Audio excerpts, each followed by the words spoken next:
The RBS Six Nations Championship began at home for Ireland, and it was Scotland who would be the first visitors to the Aviva Stadium. With new coach Joe Schmidt, formerly of Leinster, now at the helm, supporters of Irish rugby were dreaming of a performance full of vigour, adventure and running rugby. They were also aware that Scotland had won 3 of their last 5 encounters, and historically, if Ireland have a bogey team, then Scotland are most definitely it.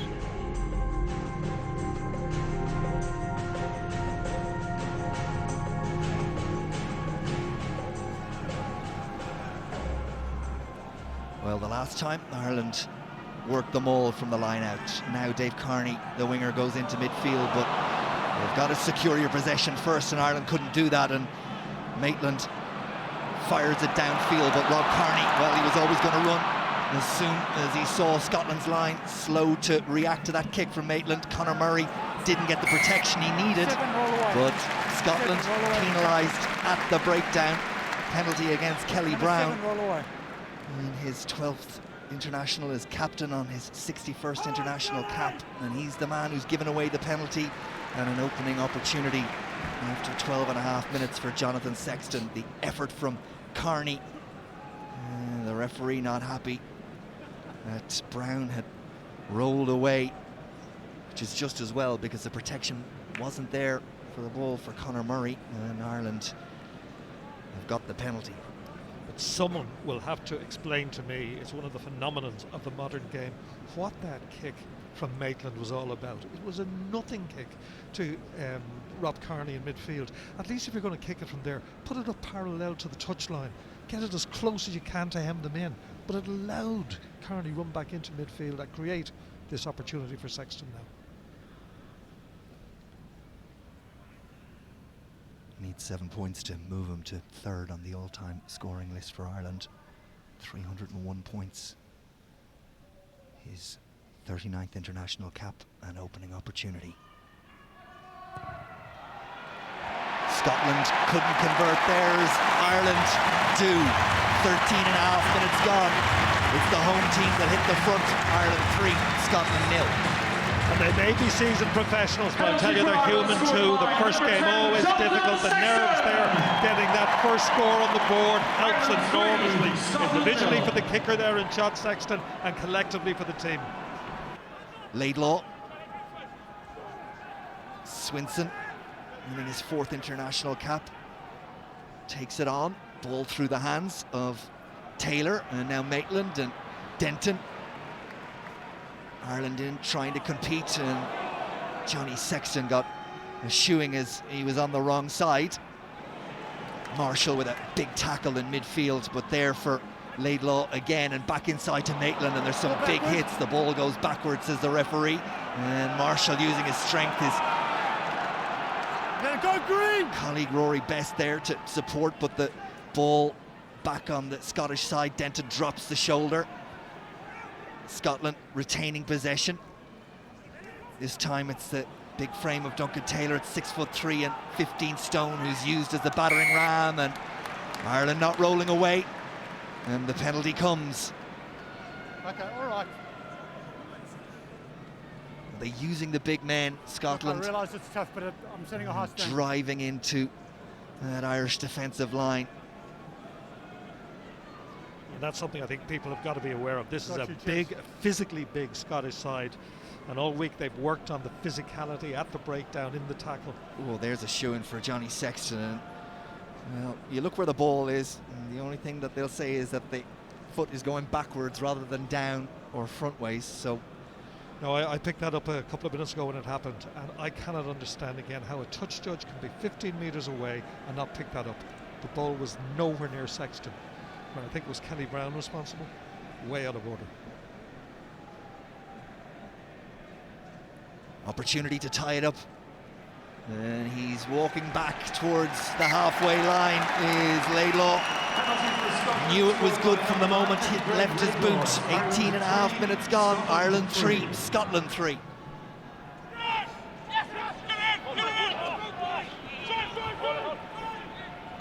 This one is one for Evans to chase.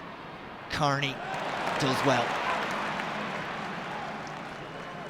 Conor Murray digs it out. Chris Henry is the first receiver, runs into a big tackle from Swinson. Murray, Sexton, little dart from Johnny Sexton, and away he goes, and Sexton is into open country now.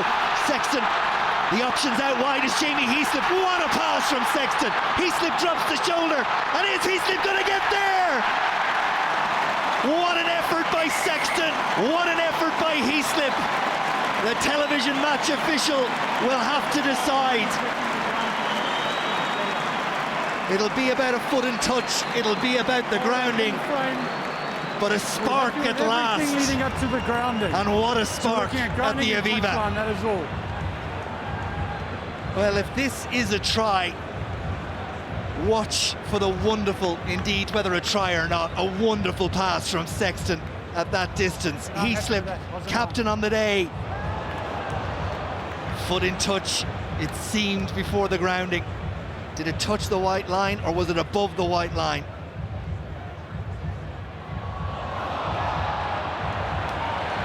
It's going to be close, but I don't think it's a try, and it's a pity because that was sheer class. And even the way he rode the tackle there, Jamie Heaslip, with the break originally. We'll need another angle than that one, but it looked to me on the first showing as if he may have been on the line before he grounded it. Feet are above there. Yeah, that's the point. That can't be given. What a break by Sexton, and support from Greg? Heaslip. Yes, go I on. have a decision. You're standing by? Foot in touch, line out, Yeah. 5 meters by Okay. blue. Thank you, thank you. So close, Okay. so close, but the right decision on the evidence we saw. And the line out goes to Scotland, but a spark at last, and the crowd lift their voice. And Ireland get in to disrupt, and Mike Ross has it. And Ford is offside, but Healy deals with him. Murray sets it up. O'Mahony needs to pick and go as Healy is pushed backwards. 5 meters away, minute and a half left on the clock before the break. Sexton, kick was supposed to be cross-field, but it was a miscue. And after a moment of magic from Sexton, he didn't execute that one well, but there was an advantage, and back will come for the penalty to Ireland. Not the greatest kick by Sexton, but in his defence he did know it was coming. And he knew the penalty was coming, so it was a free play as such. And the decision, particularly wide out, and particularly at this moment, is to go for touch and set the line up. And no doubt the Mull, if Ireland can secure possession from this line out into the final minute of this first half. A first half that was slow to ignite, that has burst into flames from an Irish perspective in the last minute and a half or so, and they'll be looking to continue that vein as they set them all. And Heaslip is there at the back, and Murray tries to direct, Same ball. and the referee says that's okay, and Heaslip sets and Murray picks, and Scotland do enough defensively, and the line out, or the clear out, is there, and Healy picks and goes, and Murray is back on his feet, and it goes to Toohey in midfield, but Scotland have the numbers there. A big tackle from Alex Dunbar. Possession still there for Ireland. Marshall, Sexton, Carney, out wide, Trimble! Andrew Trimble, right on the stroke of half-time, gets Ireland's opening try of the Six Nations campaign for 2014. And something to celebrate at the Aviva for the Irish crowd. And there is the reward, and Dan Toohey did so well under the post there. After that, it's basic, it's a case of numbers. It creates the space for Trimble, and in he goes. But credit Ireland Royal for going for the corner, and I think that was the right call. Normally I would say take your points, take your penalty, but there they were right to go for touch because there are so few opportunities of getting within try-scoring range. Good call, basics in the end. A 13th international try for Andrew Trimble. Rob Carney shipped a big knock on the lead up, the final pass to that try, and he's slow to get to his feet over there on the far side. But they'll have the opportunity to make sure he's okay in the half-time break, which will come after this conversion attempt. And he looks okay as he walks in a straight line back towards the Irish half. We had a look at it and we was committed. So, you understand?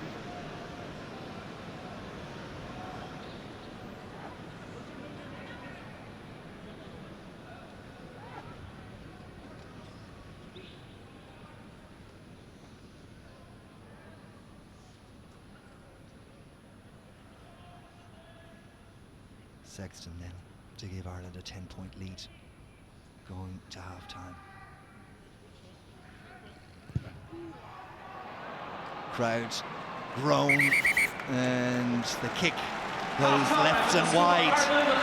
But Ireland do have the lead. There was a lot of bish, bash, bosh, but eventually we got a try for Ireland to brighten up the scoreboard for the home team as they head to the break. The half-time score at the Aviva is Ireland 11, Scotland 3.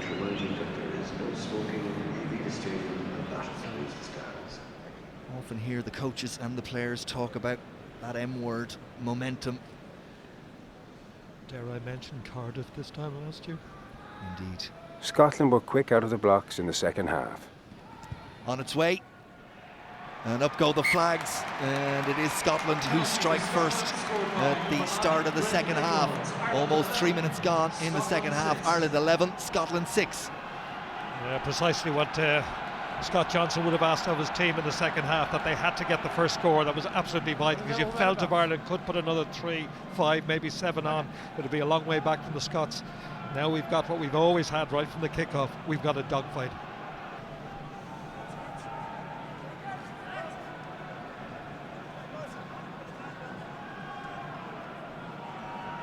Crouch! Ireland, of course, next week at home to Wales. Bind! Scotland Set! have England. Scrum, and it's one that Rory Best tried to get against Turn the out the head. good. Has he managed it? He has. The ball pops out for Conor Murray. Now Luke Marshall in relation to space out wide. If Dave Kearney can get a hold of the pass, terrific pass from Marshall, and good defence from Scotland, because it looked like Let's Kearney go, was man. away. The ball should be there. It's not there. There was a question of whether it was in touch. The referee decides penalty Ireland. Off your feet. You know, this is a big call. I mean, is it the same as before half-time? Yes, go up the corner again, and I agree with that. Yeah, I understand. And it all coming from that effort from Rory Best in the Irish scrum, and another wonderful long pass in midfield. Last time it was Sexton, this time Luke Marshall. And Kearney was almost away. The penalty came, into the corner it goes. Line out, and the ball from here. I think that's significant too, the passing. That is Schmidt's trademark. Taken by Toohey. The train gets moving. Heaslip at the back, and Heaslip over the line. Try Ireland. Brilliant.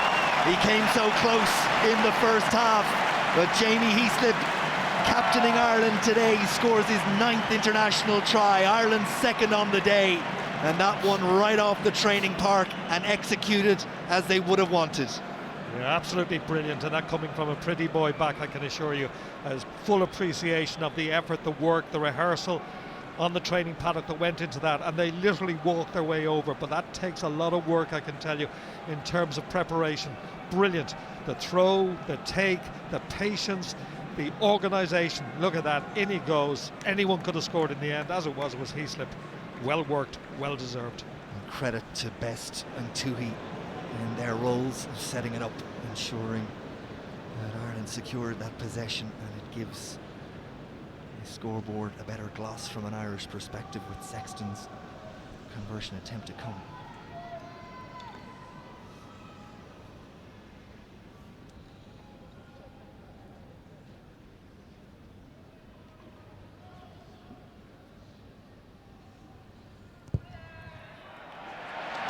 You can see it. Flags up. Almost 8 minutes gone in the second half. Ireland lead it by 18 points to 6. A further 3 points from the trusted boot of Sexton, and Ireland will be almost out of sight. Standing you right, and I have just had a word. And yeah.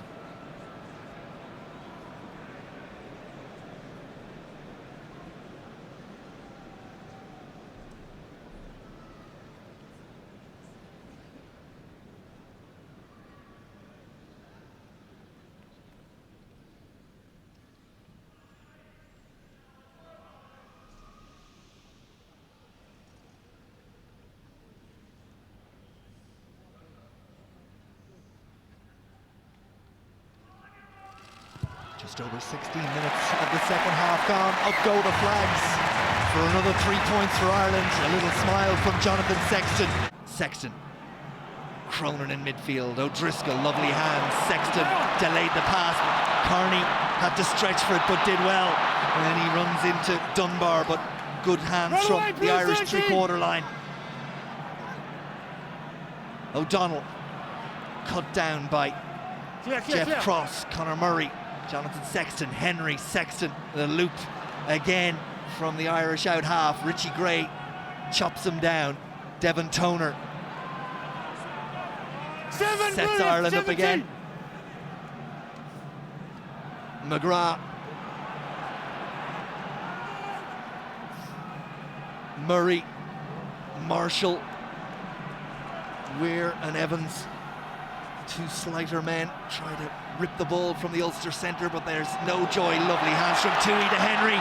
Ireland look to create another try through the phases. Carney, his 50th cap is capped magnificently. Try against the All Blacks in November, and a sweet, sweet try on the day of his 50th international cap. You've got to say, and I don't want to sound overly simplistic, delighted for Rob Kearney, needless to say, given the day that's in it. I don't want to sound overly simplistic, but you look at the two sides. Scotland have the ball, they look as if they're going nowhere. Ireland have the ball, they look likely every time, regardless of the number on the shirt. I think the score is now reflective of the way this second half have gone. So dominant have been Ireland. A really impressive performance and another very good team trial, as we said. Brilliant offload by Toohey. Absolutely, an absolute determination and joy on the face of Rob Kearney as he scores his 9th international try. Made his debut back in Argentina in 2007 and is back to his very, very best. Ireland look like they're going to empty the bench. See Isaac Boss and Kenny Jackson, Fergus McFadden all taking the tracksuit tops off. Sexton looks to extend Ireland's lead.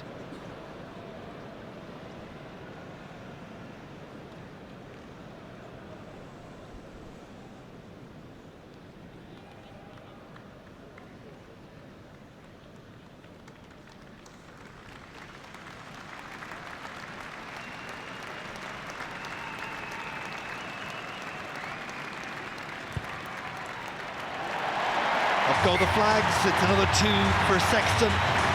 It'll be his last contribution to the game, you would think, as O'Driscoll makes way. And Sexton and Murray. And try, scored by number 15, Rob Kearney. Forward. Boss, McGrath, O'Donnell on his shoulder, quick clear out required.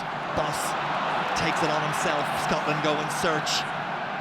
But it's still there. Sean Cronin gets his hands on it. O'Donnell after him. Chris Henry picks and goes. Crowd look for a departing gift as McGrath goes on an arcing run, and this will be the last play of the game. Is there anything else on this opening day of the Six Nations for Ireland? Cronin. Sean Cronin, he's so strong. His upper body strength almost got him there. McGrath and Moore on his shoulder. Boss. Ireland were still in search of points even as the game wound Jackson, down. little kick in behind for Kearney. Will it work out? The bounce of the ball. It's very close, you know. It's very, very close.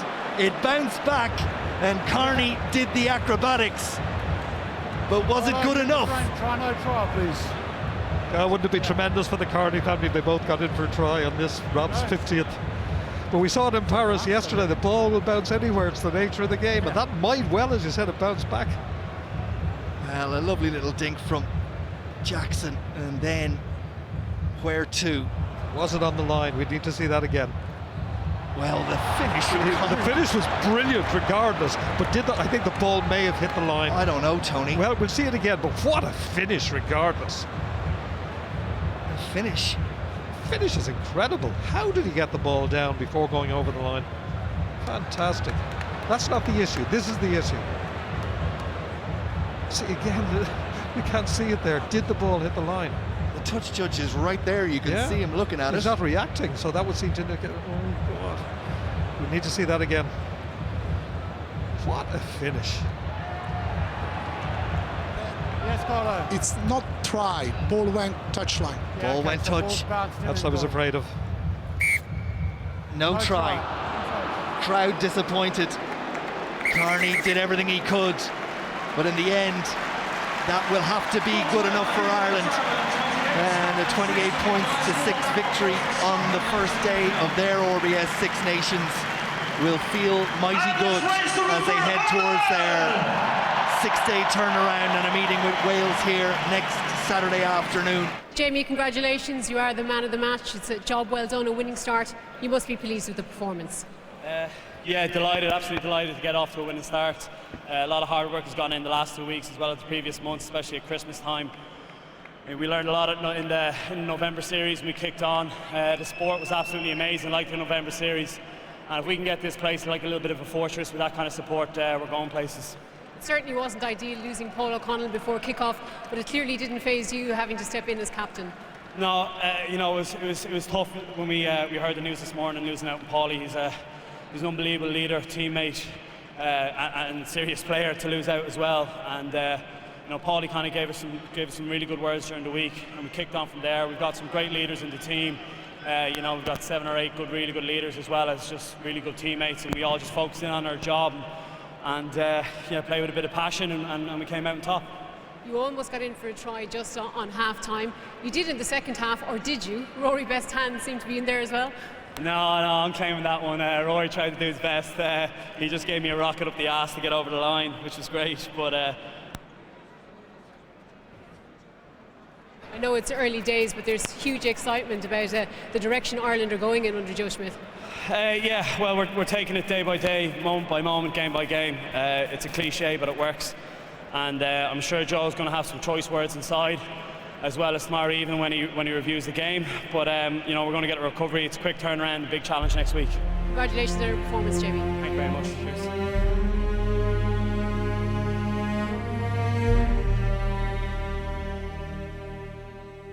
Ireland were back at the Aviva Stadium 6 days later.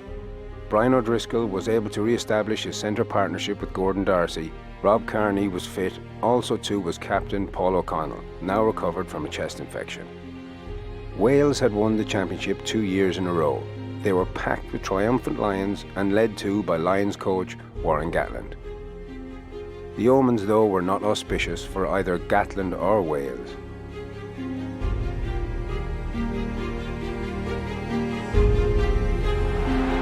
It is a belting atmosphere. It is red hot. 80 minutes of controlled fury from both sides ahead. Remember, in through the nose, out through the mouth. Sit back, relax if you can, and enjoy as Jonathan Sexton gets Ireland underway. Sexton, O'Driscoll, straight and true, and 4 Welshmen in, and Warburton one of them. Now where's the ball? Is it there for Ireland, or has it been turned over?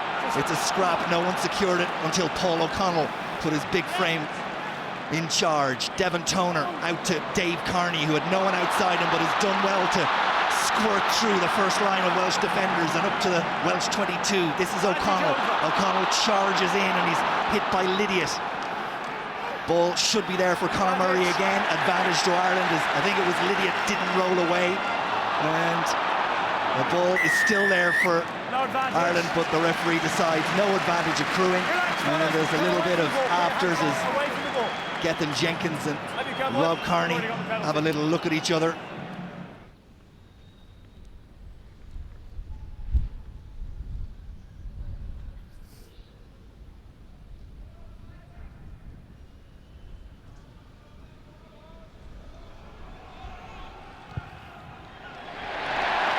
Over it goes. First blood to Ireland. 7.5 minutes gone. They lead it by 3 points to 0. It's there for O'Connell, who straightens the line. Direct from Ireland. Penalty again at the breakdown. Ireland have the advantage. Sexton sends it high. Trimble will compete. North goes up. Back on the Irish side, but the referee says no advantage. And we go back for the penalty. And another opportunity for Sexton to extend Ireland's lead.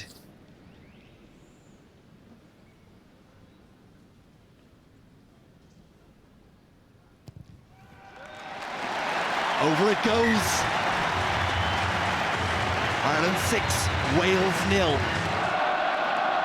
Possession is the first task secured.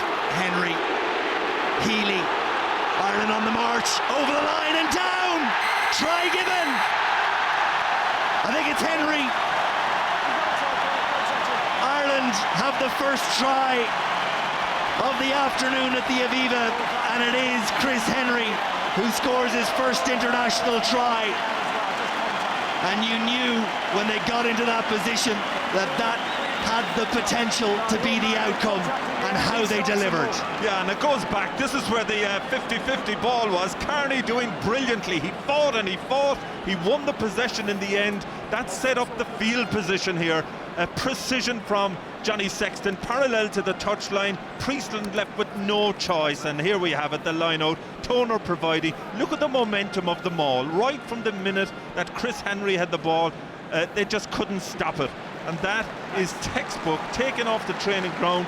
John Plumtree, the forwards coach, can really be happy with that. But there's a man, the number 7 jersey. Everybody fretted when Sean O'Brien was out of the team, and what a lot he was, a loss. But Chris Henry, what a moment for him.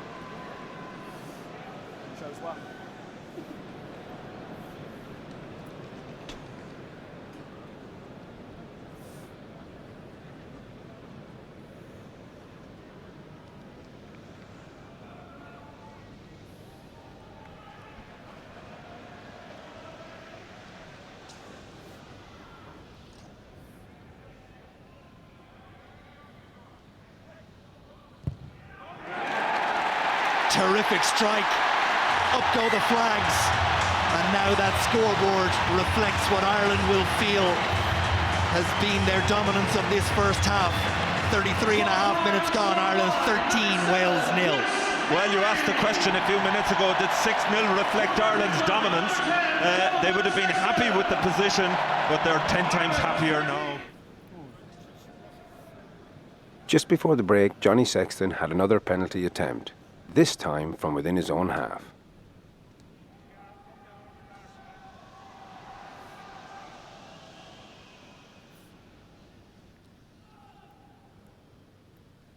This may well be the last act of the first half. The clock hits 40. Sexton's kick will not get there. And that should be, and is that, at the end of a first half, where Ireland were the ones who asked all the questions and Wales didn't have that many answers. In 3 words, Ireland: control, accuracy, dynamism, and they lead it by 13 points to 0. Ireland and Johnny Sexton laid down a marker early on in the second half as Wales gave away another kickable penalty. Wales had their own great kicker in the shape of Lee Halfpenny, but it had taken 55 minutes before he had a penalty that was within range. 357 international points, 26 of those have come in his previous 5 caps against Ireland. On the day of his 50th international cap, it's remarkably his first shot at goal. No doubt, up go the flags. Wales are on the board. 56 minutes gone. Ireland 16, Wales 3. Yeah, you expect them to slot those all the time, but if anything, I think the weather conditions now will make it even more difficult for Wales, because we know their set piece has been poor, and once again Ireland, they have managed to starve the likes of Jamie Roberts, Cuthbert, George North. They've had precious little opportunity with the ball in hand.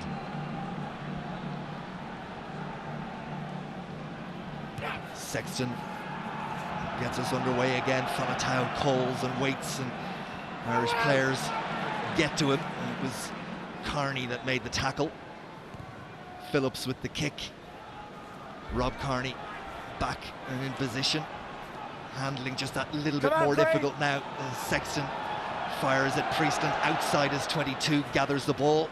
Fired over the head of Faletau to Lee Halfpenny. Up quickly came Rob Kearney, and Kearney looked like he was held back for a moment. The ball is going to be grounded by Wales, and the crowd reacted, and I can understand why, to a momentary hold back from Halfpenny on Carney, but not enough in the referee's view. Well, he was definitely interfered with there, but I think the ball was so far away from him, there was no way that he was ever going to get there. Murray, Sexton has a little look out wide and sends the kick cross field. Carney chases, Carney wins. O'Mahony scoops possession for Ireland. Darcy. Good work from Gordon Darcy. Hands away now. Ball is there for Conor Murray. Peter O'Mahony just about held on to. Murray looking to dig it out. And Ireland get the penalty. And Wales ill-discipline at times. Some of it has been forced by Ireland, but some of it has been through their own inability to hold themselves back from doing silly things like that. Yeah, I agree 100% with you. But Ryle, it's born out of sheer frustration because they have no momentum. They just can't get into the game. They've been squeezed out at every opportunity. Ireland, it's all about pressure. 50-50 ball. Again, Rob Kearney coming up, putting pressure on the receiver. O'Mahony, every time he gets the ball, he looks to go forward. Ball presentation is good. Gethin Jenkins is off his feet, interfering with play there.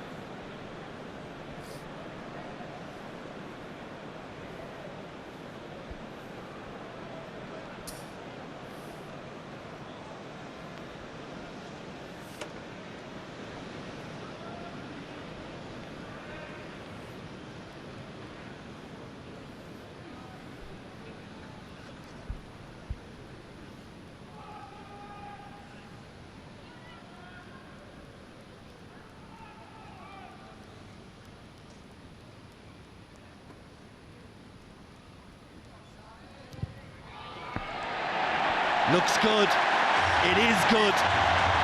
Sexton continues to keep the scoreboard ticking over for Ireland.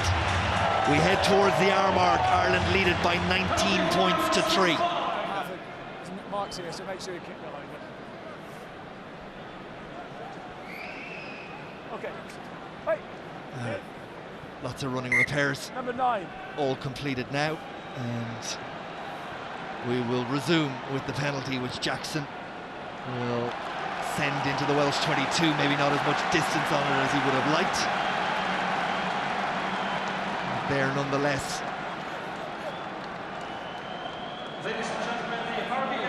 And Ireland were about to make a substitution there, and Brian O'Driscoll came across and went, no, not yet. Which suggests Murray is required for what comes next. Once. And it'll start with a maul. And Ireland inch forward and continue to inch forward. And Wales grasp at bodies, but they're the wrong bodies, because Ireland continue on their way and the crowd are on their feet and they want this finish.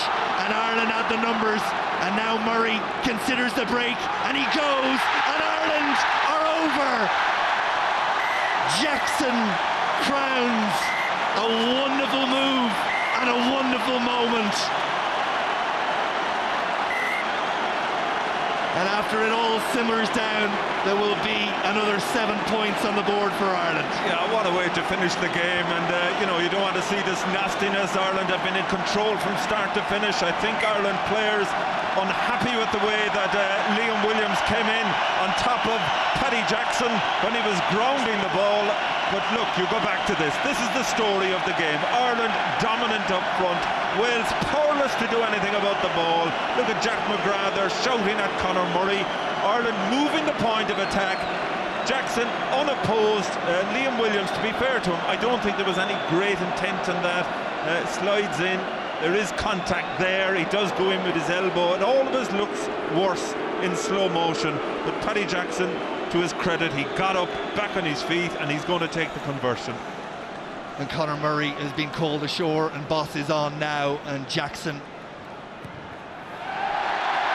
adds the extra 2, and Ireland have a 26 points to 3 lead. And I see Mike Phillips has made his way, and I wonder, was that at the referee's request, or have we had a change at scrum half?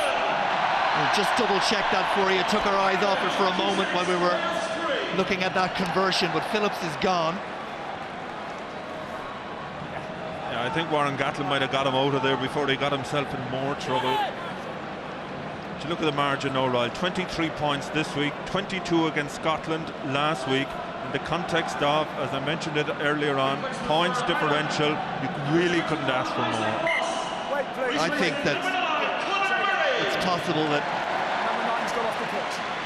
Mike Phillips has been sin-binned. Well, I did hear the referee saying he's gone off, so maybe he did flash a card. Warburton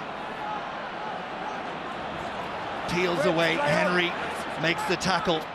Will confirm that yellow card or not in a moment. It matters not at this moment in time, as this will be the last play of the game.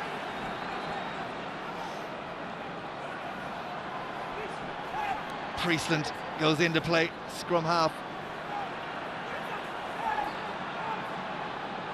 Priestland again. Faletau. Wales will go back and they will lick their wounds, no doubt, and come out fighting against the French in a fortnight's time. We just didn't have the answers when Ireland asked the questions. The intensity wasn't there, and when plan A didn't work, plan B didn't seem to be apparent. And a team that has been so magnificent over the last 2 seasons has gone from, well, might be a little extreme to say from riches to rags in one performance, but this has been abject for them, and Ireland look to rub salt in the wounds, and Paddy Jackson goes back inside as Halfpenny tries to bat the ball away, and Kearney has it, and Ireland go from their own 22 to the Welsh 22. And is there more in this? The lungs must be burning from both sets of players. Ireland continue on their way. Is there more? Heaslip with the crowd roaring them on. Boss back inside, and it's forward, and the opportunity is gone. But they're on their feet. And to a man and a woman and a child, they roar their approval for what they have just seen from an Irish perspective. It won't be remembered for flamboyance, but it will be for professionalism, for being clinical, and for being committed. No question about that. I mean, Ireland won all the big collisions, all the big one-on-ones. They were superb. The Welsh key players never got into the game. Ireland were dominant from start to finish, no more so than in the line-out, in particular that maul. Now, it's one thing having a maul, it's another thing to get yourself into the right positions to make it work. That's exactly what Ireland did, and really, Twickenham in 2 weeks' time, a difficult place to go, but I think the atmosphere now within the Irish squad, there'll be a massive buzz in the build-up to that game. Well, for the record, the final score at the Aviva Stadium, Ireland 26, Wales 3.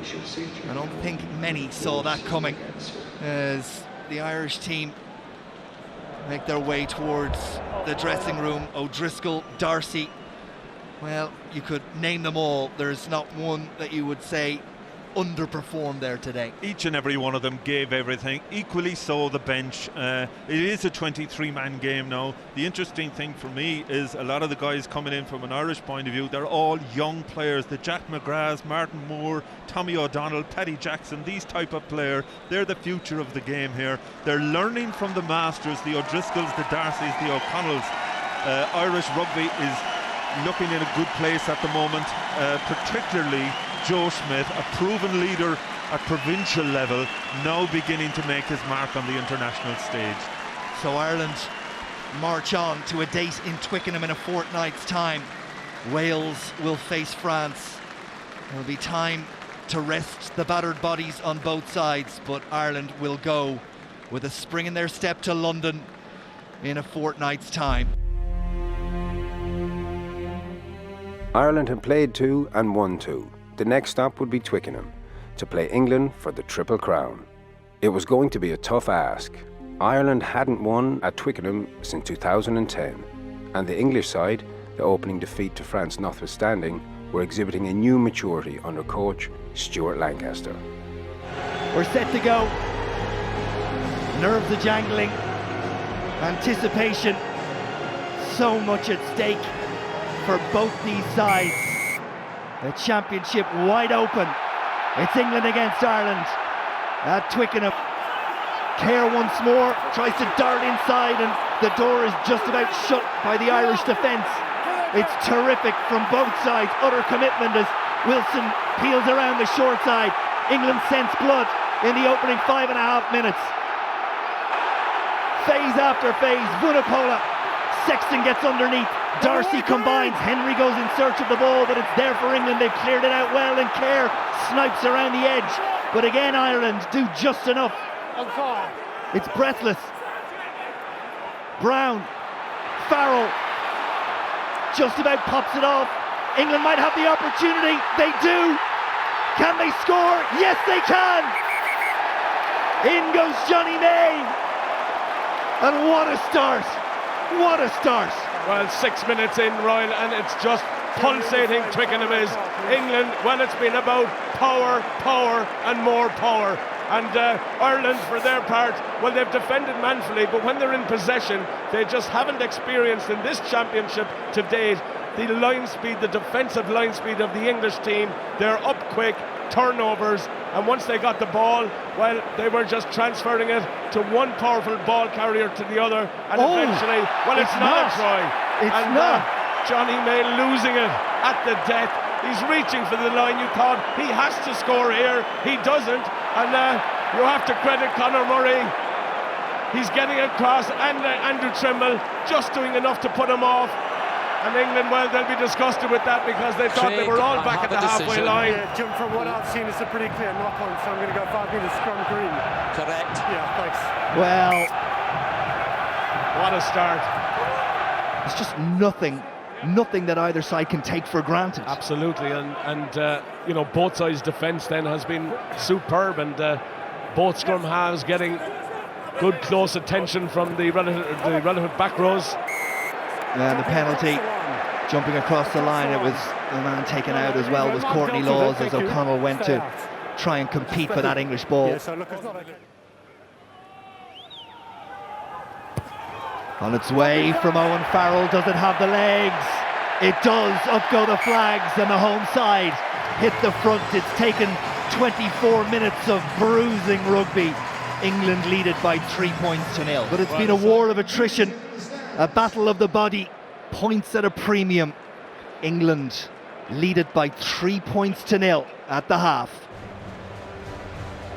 So a 3-point game, and you feel that England will believe they left at least 8, if not 10 points out there in the first half. And from Ireland's perspective, very much in it, despite the fact that they played a certain amount of that more defensively than they would have wanted to. But it's all to play for.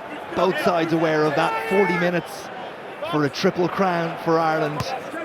Should England win, the championship is blown wide open, and no one comes to claim that from an Irish perspective. But the referee saw a push, and it'll be a penalty to Ireland. Well, a soft penalty to concede, and perhaps maybe a bit too far out for Johnny Sexton. He's looking down the line. He'll go for the line out. What breeze there is in the stadium is behind England. It isn't significant in terms of affecting the kicks or the throw-ins to the line out on a minute-by-minute basis, but I think that probably made the decision for him enough to say we'll go for territory, it's a better option.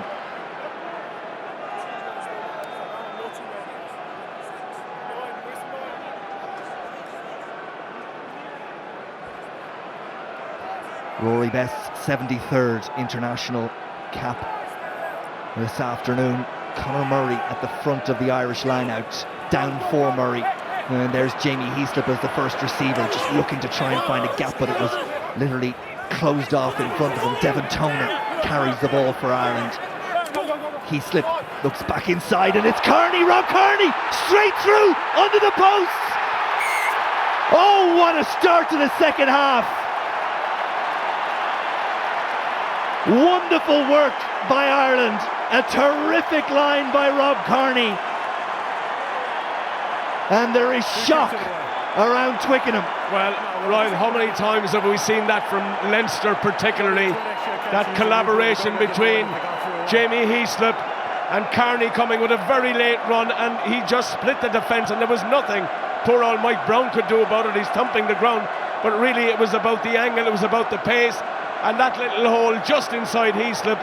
We've seen it before from Leinster. Fantastic start to the second half, and just what Ireland needed to get back in this game. Well, it's a 10th international try. He scored one against New Zealand, he scored one against Scotland, now one against England.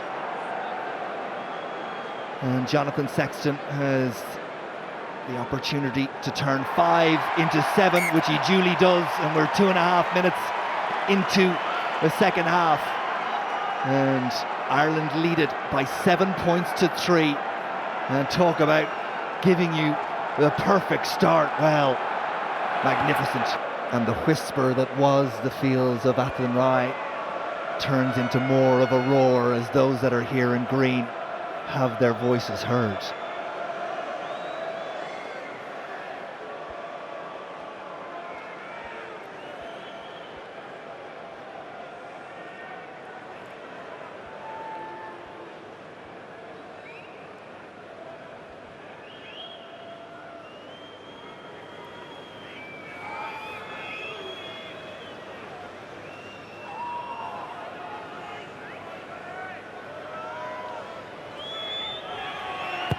Difficult enough angle, but a beautifully struck kick.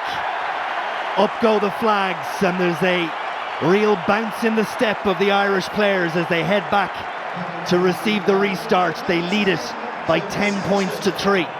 It's with Tom Wood. England a couple of metres short. Senses an opportunity. 12 trees. Doesn't pass it on. Holds on and tries to set England up again, but they're coming at pace, and there are big holes now in the Irish defence, and they have to get numbers out on this wide side or England will take advantage. It's slow ball. Brown tries to scamper over tight. There's still numbers wide out here on the right hand side, and they go towards the left, and England try to find a way, and Marler is held on to and hits the deck, and they may get the penalty, but they absolutely butchered the opportunity. It's a mistake. Penalty is taken, and as you'd expect, it's straightforward, and England have 6. 54 minutes gone. England 6, Ireland 10. Bind! Set! And England, through Morgan, get it away, but it's not controlled, and Murray goes after Noel, who just does enough to get away, and now looks to turn defence into attack and gets back to the safety of numbers of his pack. Knocked on green! Kerr, Farrell, static, but finds a decent pass, and Rob Shaw finds Brown on a terrific angle, and the English fullback is away, and Brown back inside, and Kerr and Ireland are going to be stretched, and England are going to score! Danny Kerr, created by Rob Shaw, then by Brown, and finished by the Harlequin scrum half. His 6th international try, and there's belief again around Twickenham. Well, created by Rob Shaw, but really Brown took a great line off his break, and once he got clean away, well, it was always going to be very difficult for Ireland to stop. It was a bit like Kearney's break. It was clean, it was quick, and he's in behind immediately, and then Kearney does just about enough to hold him, but unfortunately Kerr was there on the outside, and he's just too quick to hold on to under the sticks. A guaranteed 7 points for England, and getting them right back in this match and retain their 3-point advantage.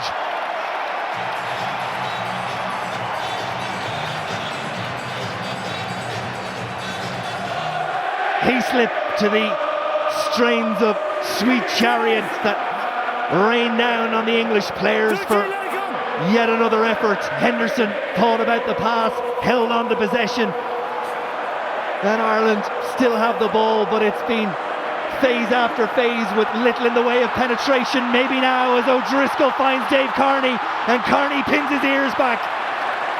And a terrific effort from Launchbury to tap tackle, but the ball is still there for Ireland. McGrath in midfield, their bodies being thrown from both sides at everything. Sexton, Heaslip, McFadden, punch after punch from bruised body, and May will just hack it away and pin Ireland back into their own 22 again with 1 minute and 10 seconds left on the clock. And surely that is as much as a brave Ireland can muster. Whoa, what a passage of play, and both teams out on their feet. And Johnny May desperately wanted that ball to trickle into touch, because his English colleagues were literally sucking diesel. He's found that touch, he's found that breather, and with 79 minutes on the clock, you'd think England will get their reward, they'll get their day, they'll get their home win in Twickenham. And Stuart Lancaster, well, from his reaction, he thinks it's there, as the English support gives it Hollywood swing low, and Brian O'Driscoll making way. 2 very late substitutions now. Isaac Boss in as well. Well, O'Driscoll's injured, Ralph, definitely. So it's Paddy Jackson in for O'Driscoll, and Boss in for Murray, who I have to say took a knock early and has done well to put in the shift that he has. It's the last throw of the dice. England well, penalised. That's a good management penalty, if anything, because it's deep in the Irish half, and this has to be the last throw of the dice. Craig Joubert says you have time for the line out, but it's going to be on their own 10-metre line as O'Driscoll limps away on the day that he equals the world record number of international caps. His final appearance at Twickenham does not look like it's going to be a victorious one, but they have one last go as Mike Brown is named as the man of the match. It's down for Boss and Sexton. Darcy, is there to be a fairy tale finish? England hold Ireland up and create them all, and if they get the turnover, that will be the game winner. Ireland continue to push forward. Toner throws his body at it. Bodies on either side, and England get the put in, and they get the possession, and they get the match. It's wide open now. Anyone from 4, you feel? Well, coming into the match, Ireland had a plus 45 point differential versus 18 for England, so all is not lost yet. The dream of repeating the Grand Slam of 2009 was over, but the championship wasn't. Every team had lost at least once. There was still everything to play for. And crucially, Ireland had nearly twice the points difference to nearest rivals England. Prior to the clash with Italy at the Aviva, this was the story so far.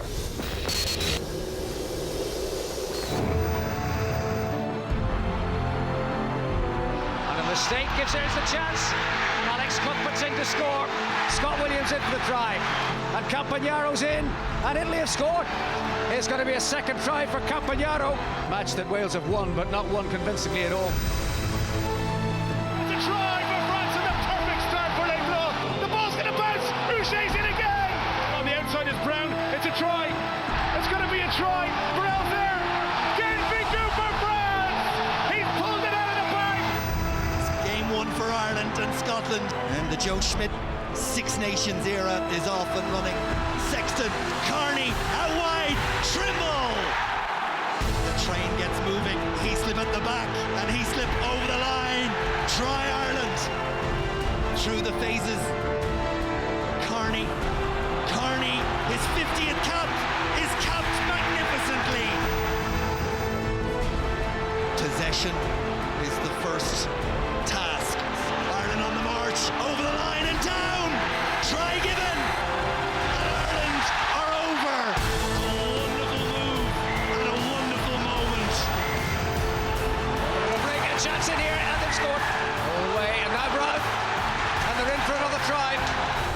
Ireland have won and won comprehensively. Welcome to Paris, a Stade de France that unusually isn't packed to the rafters. Bickemole breaks away, and Bickemole is through, reaches out for the line.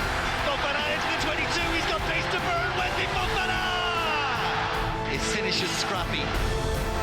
This is absolutely mesmeric. North against Bryce Dulin. Dulin's off it, and it's over and down. It must be. He looks devastated. Oh my God, that was horrendous. Louis Bickemole, yellow card. Warburton through the gap, stretches. That ball is down. Alain Roland blows his last international whistle as a referee. The perfect afternoon for a Six Nations rugby match in the Italian capital. The Italians go for the line and over. Beautiful break to the middle. The outside is Dunbar. Alex Dunbar for the corner, and Scotland are in. Oh, the lovely offload. Has he got the pace to go all the way? Dunbar's over. Chance now for Risse, and he has it in Inferno. Chance for the drop goal.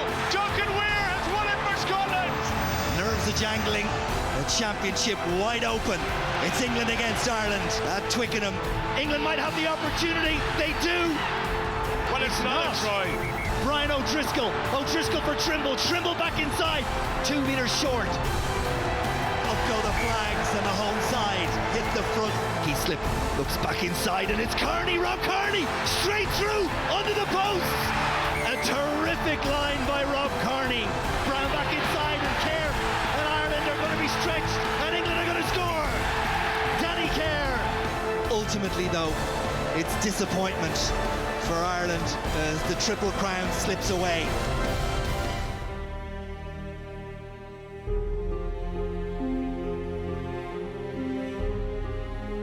Retaining concentration would be important against Italy, a situation made more difficult by the huge public interest in Brian O'Driscoll's final game on home soil. There have been distractions all week, Ralph Keys, but the players know there's a job to be done here, and victory is the target. Well, absolutely, and at stake is the championship, and the requirement today is a win, plus try and build that points difference if possible. So patience will be a key element to the game, particularly in the opening 20-25 minutes against England. Ireland didn't go to the driving maul early in the match. I think they'll do so today and try and build a score as early as possible. The crowd roars as Luciano O'Carra gets us underway, and the first touch for Andrew Trimble is a good one to break the tackle and set it for Murray and Sexton. Interesting to see how that thumb holds up. Paul O'Connell straight away. Ireland comes storming out of their 22. Standards, please. Legs strong underneath. Time on. Crouch. Bind. Set. Well, it's solid, isn't it? The first one. Keep it up. It's exactly what Conor Murray would have wanted, and Heaslip as well, controlling at the back. And look at that, now they get the shove. Murray decides to go. Sexton was calling for that ball. O'Driscoll, a little wrap around with Sexton. The handoff from Johnny Sexton. It's going to be Ireland's first try, and it's taken 6 minutes and 10 seconds as Sexton hits the ground. A tackle after the ball. Well, is he in trouble there? Nobody near him really, and he's just touching down here. Well, nothing really in that, I suppose, just more his momentum took him into it. Yeah. I don't think he didn't change his line to give him, he just stood there. And he almost stood into him, but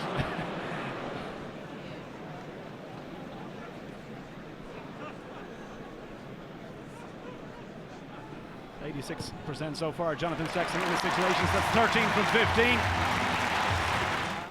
O'Carra. Ireland up very quickly. McLean. Garcia. Oh, big tackle there from Derbyshire. From Andrew Trimble, but play on. Now, chance here. Italy inside the 22. Rob Kearney has to come across. Still going. It's going to be a try for Italy. Leonardo Sarto. Oh, look at that.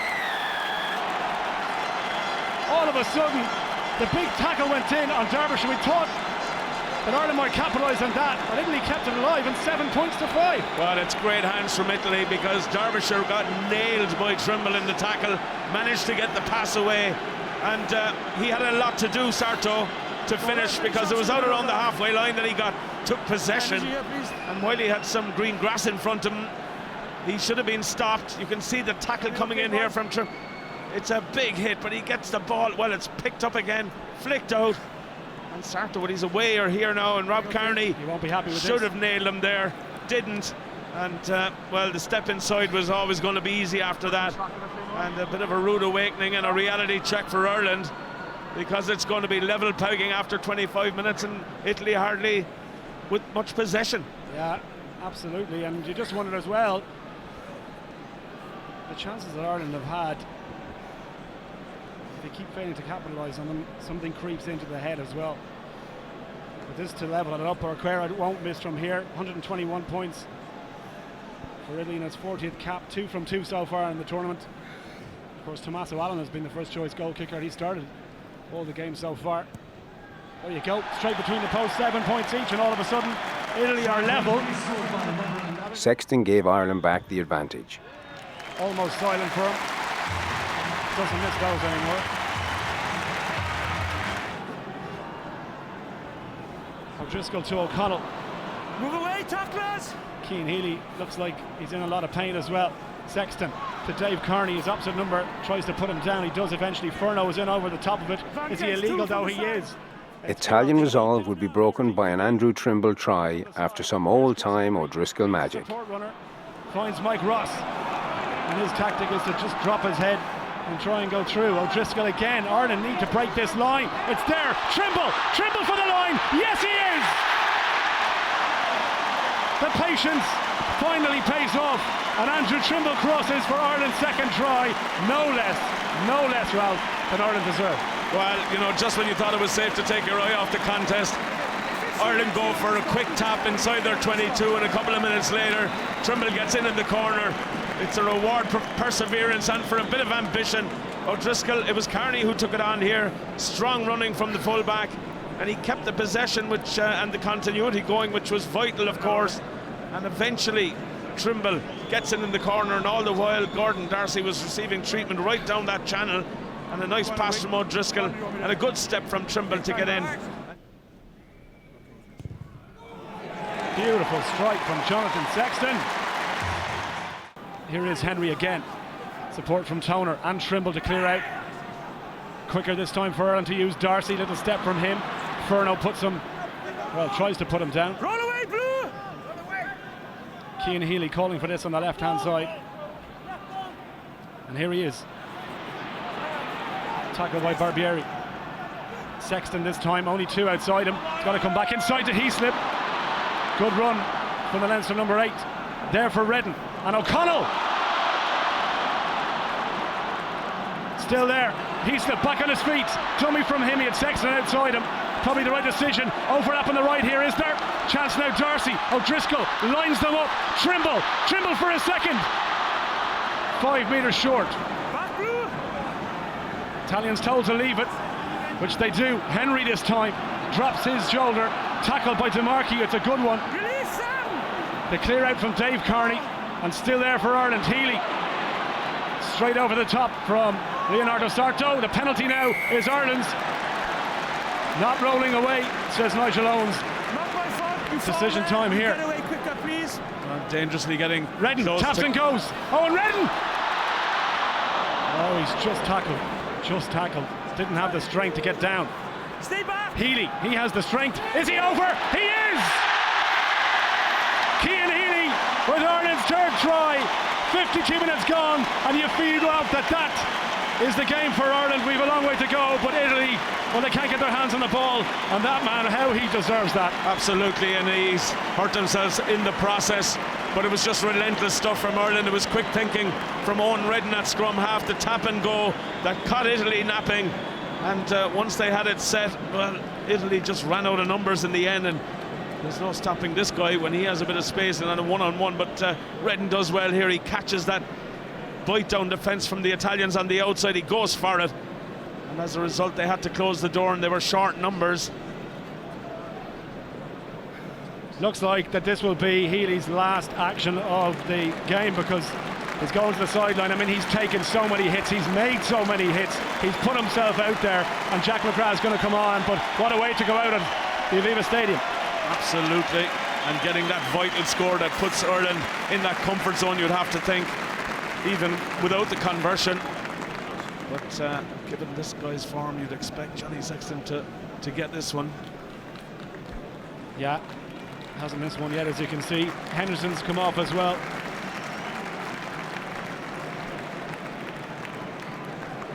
Which means that Rhys Ruddock is in, and Sean Cronin to Rory Best. So Joe Schmidt using the bench. Fresh legs all round, really. And Sexton prepares to try and push Ireland further ahead.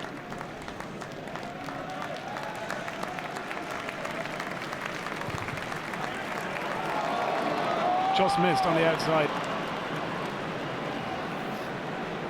He was tackled by Furno. Toner. Sexton again. Is there an overlap? Brian O'Driscoll tries to go through. Got the pass away. How did he get that pass away? Carney for the corner. Sexton's in. Oh my God, what a try from Ireland. How did Brian O'Driscoll get that pass away? Sexton with the finish. Absolutely brilliant. Well, it's outstanding stuff from the veteran centre. Paul O'Connell is on the field as Brian O'Driscoll is down on his haunches, feeling the worst for wear, you would think, but what a sublime pass, his third assist, if you like, in the match. Fantastic. The crowd are rising to their feet and going absolutely bananas. What a day. What a day for Brian O'Driscoll.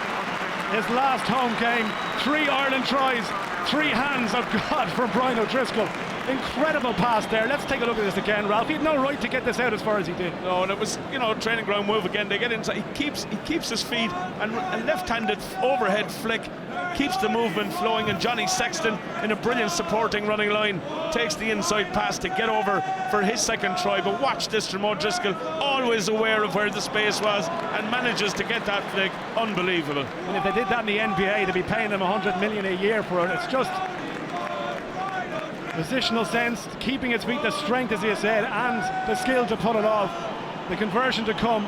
The gap now 20, and Sexton with 20 minutes to go to push Ireland 22 points clear. Missed his last one. Forgive him that.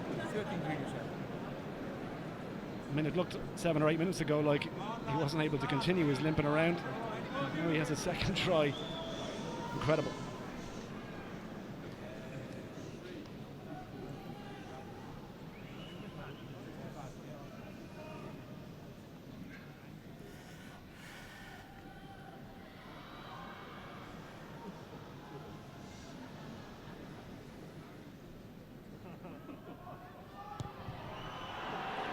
Strikes okay, but the crowd, the groan will tell you everything.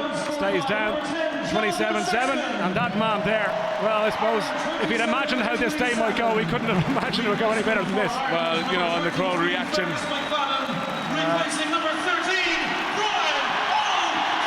Listen to this.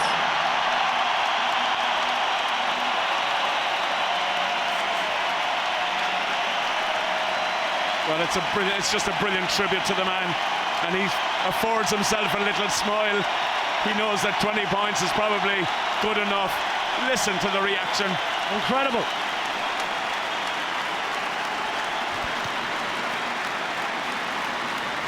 Handshakes all round. They gave him a guard of honour at the captain's run yesterday. It was almost a joke tribute from the players because of all the hype that has been this week and all the talk about him and his record and his final home international.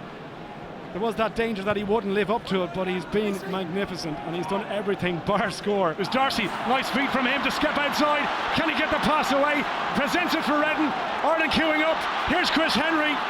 Campagnaro makes a big hit, and look at that from Esposito. Well, he took it off Chris Henry, you don't see that. And then Ruddock returns the favour. Ireland still have it. Cronin for the corner. Ireland are in again. Sean Cronin on his 34th cap.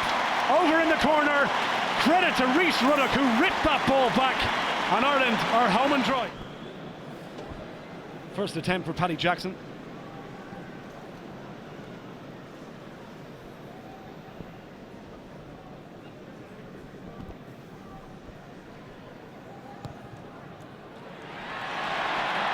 Oh, look at that.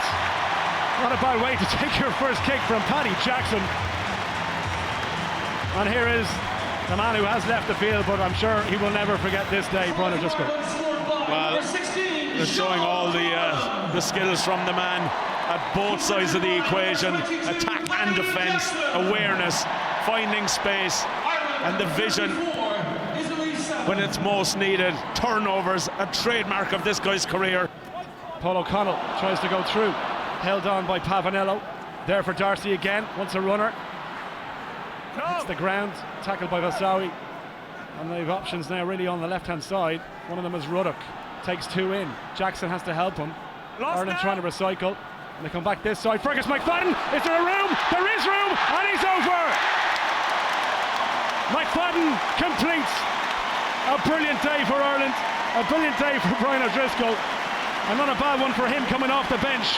39-7, and the points difference for Ireland crucial heading to France, and they've increased it by another 5 points. Well, a great finish from Fergus McFadden, and he had been quoted during the week as saying that he had hoped that he might get a start today. He didn't, and there was a little defiant look after he touched down behind the goal here. He gets in, he works hard, he always works hard. Fergus McFadden gets to the line and puts, well, Ireland are out of sight. Italy are dead on their feet. They are dying for the final whistle to blow.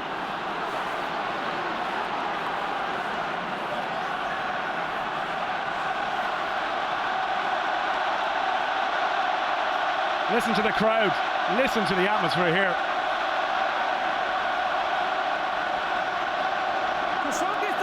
Jackson standing deep, and he wants it. He's got it. Delayed the pass slightly. Trimble, Dink in behind. This is for Kearney. Kearney for the corner. Oh, just out of reach. Just out of reach. We go back for the penalty. We've gone 80, but we will go back for the penalty.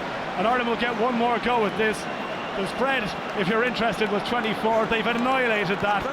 And this now is all about points difference. And they want another try. Quick tap.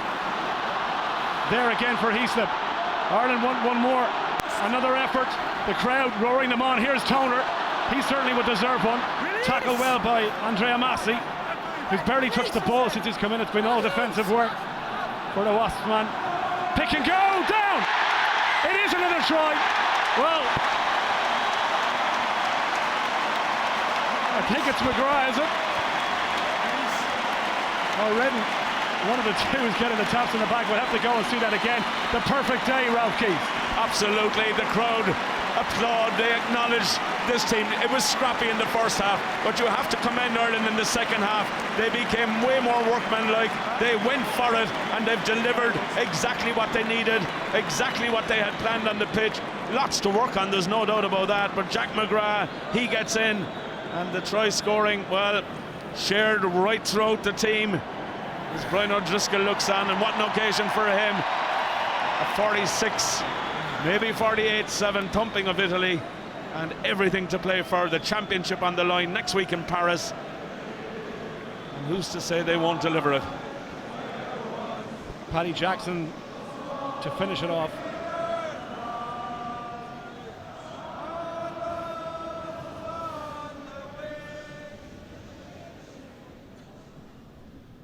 Silence. He can't finish it off with the conversion. A wry smile from him. He doesn't care.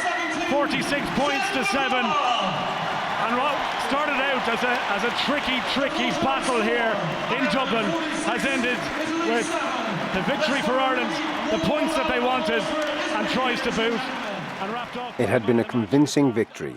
With such a gigantic points advantage over the other teams, it looked like Ireland had only to win in Paris to capture their first championship since 2009. The only trouble was that they had won in Paris just once in 42 years. He's been man of the decade. He's been the man over the last 15 years in professional rugby. And, you know, he's hit every high button that you can hit. What a player. Simply the best of the professional era. And the durability throughout his career is just the most phenomenal aspect, really. I mean, this is a guy who, when you think by comparison with many who have occupied various centre partnerships in the professional game, all huge men. Brian O'Driscoll is not an overly big guy, but it's just an example to any young, talented player that proper preparation of your body for the demands of professional rugby can reap rewards, and that talented players who aren't or don't happen to be the size of the hall door can actually deliver at the highest level. I think it's a mark of the man that the greatest amount of respect came from the players he played alongside with. He is there, Brian O'Driscoll, and he's just about to talk to Claire McNamara. Brian O'Driscoll, so fitting that you are man of the match on your last match here. So much emotion swirling around the stadium. How are you doing? I haven't really let myself think about it, you know. It's emotional, you know. It's been a huge part of my whole adult life, and to leave here, it's going to be hard, but good way to leave it today, and hopefully we set ourselves up for next week. Thousands here, thousands at home want to pay tribute to you, want to be part of this. It's nice to get the chance to say goodbye and to acknowledge that. Yeah, it really is, and I feel humbled by the reaction today. Seems a bit of a joke that you get man of the match for 60 minutes, but I've loved my time playing in this jersey, and unfortunately it does have to come to an end at some stage, and I'm glad I'm able to go out at home with a big win. You were pretty involved in those 60 minutes, set up a nice couple of tries. Yeah, we work hard at set plays, and I'm glad a few of them came off today, and Sexto got in for a couple of tries, and if it wasn't today, maybe that man would have been man of the match. I know you've been trying to keep a lid on it, but can you quite believe that this is it here at home? It'll only properly set in, I think, when I've had a bit of time. Hopefully after next week, and a big performance in this a championship in this team. So we need to go to France with huge positivity and try and relive what happened, back in 2000. Yeah, it's not over yet. There's one game to come. It is a big one. How sweet would it be to sign off with a championship win in Paris? Yeah, winning is it's one thing playing in this jersey, but it's another thing altogether winning in this jersey. And we've built a big standard, and this crop of players is capable of doing great things, and we have to start that next week and try and win a second championship as this unit of players. Thanks for all the memories at Lansdowne Road. Good luck next week. Thank you to everyone here. It's absolutely incredible.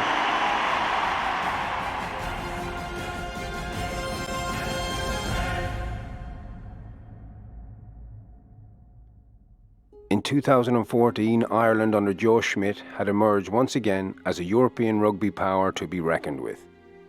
The rugby had been more attacking, more vigorous, more adventurous, just as the supporters had hoped. Some of the victories, especially those against Scotland and Wales, had been devastating both in their physical power, skill, tactical intelligence, and in the sheer weight of points scored. To have pushed back a Welsh team enough to make their coach consider the future of some of his marquee players was a testament to the belief that the new coach and several of the new caps, blooded in this championship for the first time, had brought to this Irish squad. The game at Twickenham was a narrow loss, but a masterpiece of entertainment. Losing there was no disgrace, especially to a team devoted to try and create a fortress in southwest London, ahead of the up-and-coming World Cup. So Ireland approached the final game in Paris, knowing that barring a miracle English scoreline against Italy, a win would be enough.